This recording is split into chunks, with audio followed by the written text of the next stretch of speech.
Did you know that 71% of the people that watch Matthew Kelly's videos are not subscribers? That makes no sense. We need to change that. Subscribe today. Hit that subscribe button, smash that like button, and turn on those notifications so you never miss out on another great video ever again. Are you a worrier? Do you worry a lot? Do you worry more than the average person or less than the average person, or you consider yourself an average worrier? We all worry about stuff. It's good in some ways. It's healthy in some ways. Over and over, we've talked about how, our God's a God of purpose. He does things on purpose, with purpose, for purpose. So if He's given you the ability to worry, He's given it to you for a reason.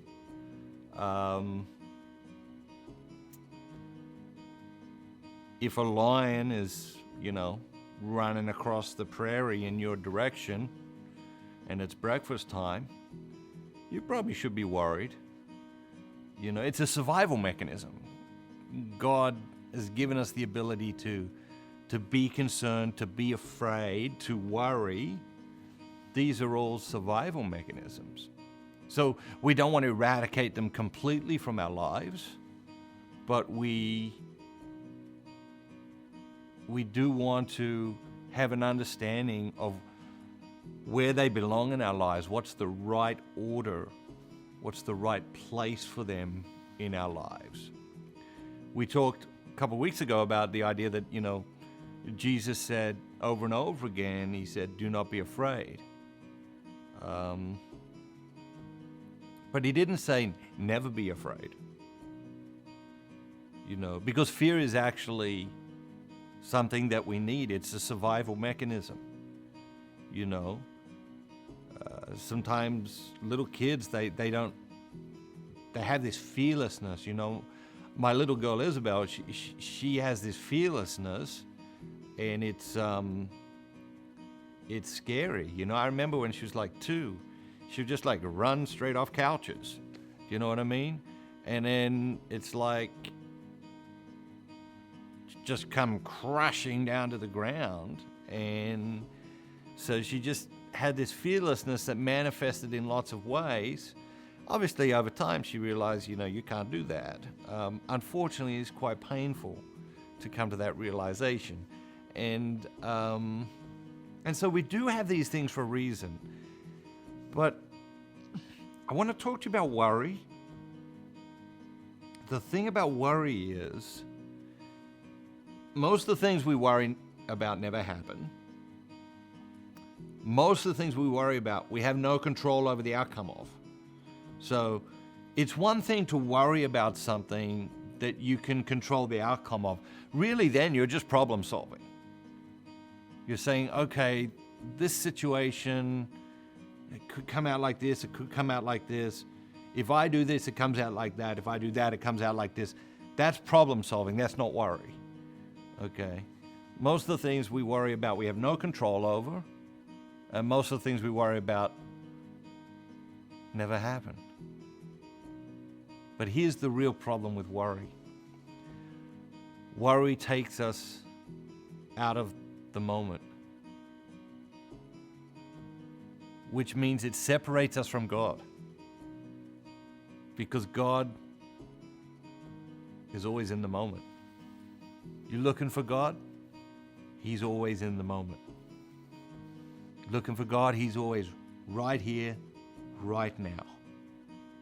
And He wants to be with you right here, right now. And so when we worry, we go into some other place, some other time, and we separate ourselves from God.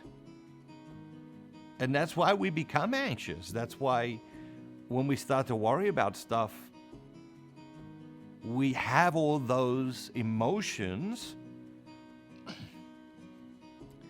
that Peter experienced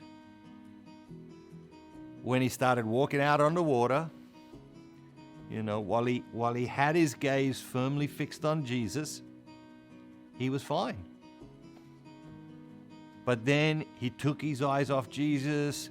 He started to look at the waves. He started to look at this. He started to realize this isn't really normal, you know. And he started to sink. And at least he had the wisdom to call out, Lord, save me. You know, very often in our worry, we don't. In our worry, very often, we don't have the wisdom to even pray. And so God wants us to be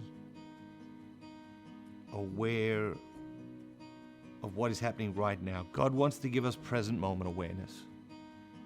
You know, when your granddaughter comes rushing up to you, gives you a big hug and a kiss, God wants you completely wrapped up in that moment. He doesn't want you thinking about what's going on at work. He wants you fully experiencing that moment, because in that moment, through your granddaughter, God is loving you in a very unique and special way. When you walk down the aisle on Sunday to receive communion, to receive the Eucharist, God wants you completely in that moment. He wants you to be completely aware of what's about to happen. He wants you to be aware that people were cured of life-threatening diseases just by touching this guy's clothes. And you're about to receive him in the Eucharist, body, blood, soul, and divinity. And he wants you to understand how powerful that is. He wants you completely wrapped up in that moment, aware of that moment, present to that moment. God's always in the present. You're looking for God, you won't find him in the past. You know, worrying about something that's happened in the past or regretting things that happened in the past. You're looking for God, you won't find him in the future. He's always right here with us. Right here, right now. That's always where we find God.